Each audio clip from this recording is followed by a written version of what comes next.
running low on time, and at some point you might return to. He goes king h7. So, mere mortals like myself may have been tempted to actually play rook d4, but not Magnus. And this is interesting because can we go rook f6 now? Whoa. GF queen e2. Oh, queen e2. Queen e3 as well. Whoa, what are we? Hang on a second. What just happened? Is this mate? Is this just game over now? Oh my God, has he just blundered? Oh my God, has he just blundered? I'm not watching the stream, but I assume he is not that happy. After queen e3, you just resign. What? Well, if you just resign, then I think we can confirm you just blundered. No, I don't see how you avoid mate in four there. Like what's? Well, you don't avoid mate in four. Yeah, and he just leaned into the screen and then out, and yeah, the game appears to be over. That's it. And Magnus, arms up in the air, cannot believe it, swearing at the screen, disgusted with himself.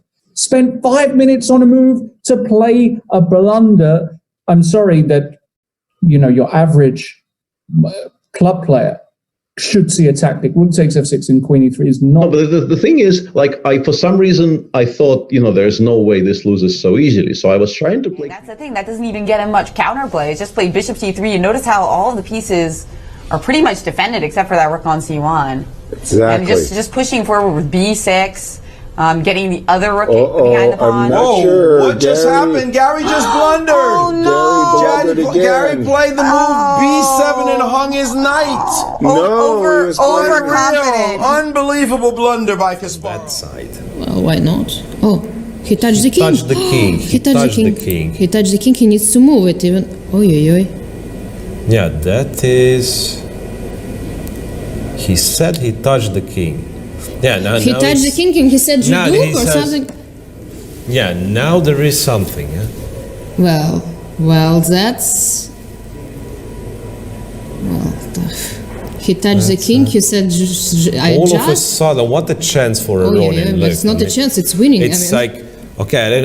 Aronjan rises from the board and he's smiling, and that's why the arbiter was present. Well, smiling about this. Very.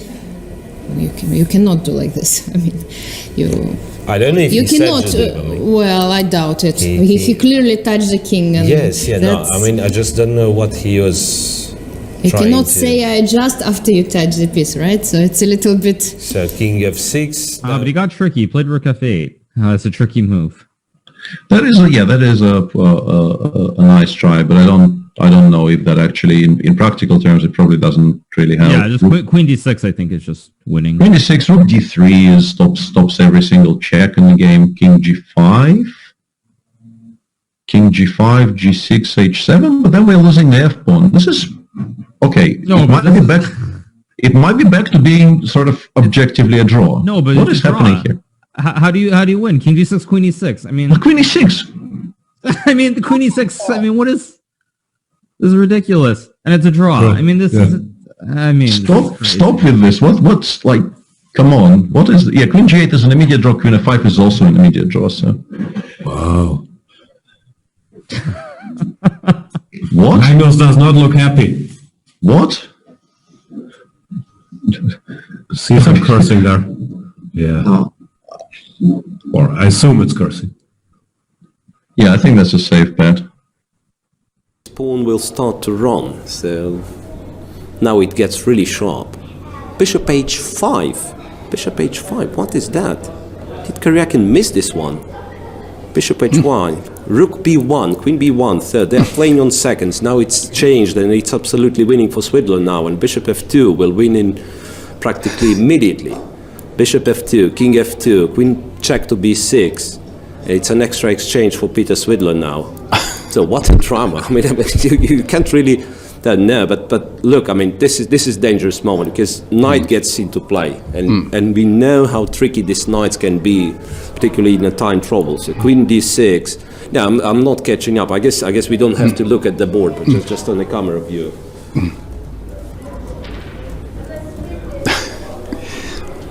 Yeah, that's here we are. 5, 6, 7. Karjakin is really low on time. He's really low on time. And then Peter was about to swap queens, but then he realized that those two connected passed pawns might be a bit dangerous. So he'd better not. He'd better try to hunt White's king. Well, and Karjakin managed to build up some sort of a, well, not a fortress in per se, but really set up which will be hard to break. And, well, I remember the game which went with the similar scenario came between Michael Adams and Lenier Dominguez, where Lenier was winning. And Svidler blunders the rook, and he blunders the rook, and he resigns. Well, so that is. This is Well, crazy 40 contribution. seconds. I mean, it was 40 seconds for Svidler and 6 seconds for Karjakin only. Yeah. And I mean, nothing left for them. That's absolutely On a H7. Hold on. Wow, we're in an exciting endgame Oh, suddenly. he did play Rook B5 in the game. He did. Rook B5. I'm sorry. It did get played, but Garry took on H7 immediately. He did not pause. He allowed Rook takes B2, and now he's played A4. Okay, And this what- is a and what he's much saying- more saying is- sensible choice by Yeah. Garry. Even if you get the A pawn, you'll be left with your A pawn, which is not exactly the pawn you want to have in order to win this game. And it's a blitz game now, guys. 1 minute to 3 minutes as Gary's just played the move H4. This is looking A5, this is H4. looking really drawn, actually. H4. wait. We've got H- Rook B4. Yeah, H4 is Rook B4, though. Hold on. Rook What? B4 cutting off the king, so the king doesn't get counterplay with King F4, King G5. But also just Exactly. attacking stuff. Yeah, that too. Both pawns are going to drop if you try to move your rook away.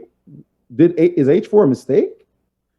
I don't know, but it looks like Rook B4 is really good. Played. Looks, I mean, huge. And he's played it because what you said, Jennifer, the white king is completely cut off now.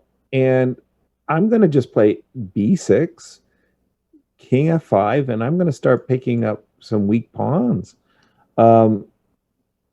Rook H6 on the board. Okay, it makes sense. Gary's prepping. If you go King F5, H5 will draw the game. So King F6. So King F7 King was F5. played, H5 on the board. Right? And like Oh. you say, ooh. Oh, look at this. Garry was hoping after this capture to play Rook B5. And if you play Rook B4, trade the rooks, and his king quickly comes over. That's what he was hoping for. That line, well, we're seeing it differently now. If you go back one move, Yeah, Yaz, you're right. Yes. though. Rook takes, no, keep going. H5 takes, Rook takes A4, and then Rook B5. And if you play, Then and if he you has play Rook. Rook B4, then rip it off and play King to D4, and we get the draw. Garry is We're gonna get the same thing. drawing anyway. Look Because at that. Yeah, because the king is so far away. So if Rook A4, Rook B5 is going to force Rook B4, right? Let me just So refresh you need your my king board. like to leap to C7 or something. He just So played Rook B B5, B6, right. Rook B5. So if you play Rook A4, Rook B5. Yes, Exactly. Exactly. That's It's a draw. transposes. That's Garry the has transposition. found his way to it. Now, this is the position that he has to worry about. He played Rook to E4, also calculating that he'd be drawing that endgame as well. That king and pawn endgame. That king and pawn endgame, because he could not be forced away from his pawn. But king D, this is a draw, guys. I mean, this is an This easy is a draw, draw. actually. The king comes to C2. Wow. Wow. Garry showed some Like- tenacity. Like, wait a And minute. look at Magnus. Magnus is disgusted. Magnus is thinking, man, I let him off the hook. You called And- Magnus a legend, by the way. You've used this word twice, the legends. Magnus is quite young and still playing, but he is indeed going to go down as one of the greatest players ever. But the chance to defeat Garry has come up short. Yes. The true, Yeah, the legend Garry Kasparov playing Slipped away. past He- legend, he's- playing against the present And or the future legend Magnus Carlsen, but it has slipped away indeed, and the game has ended in a draw. Kudos to Garry for surviving what looked like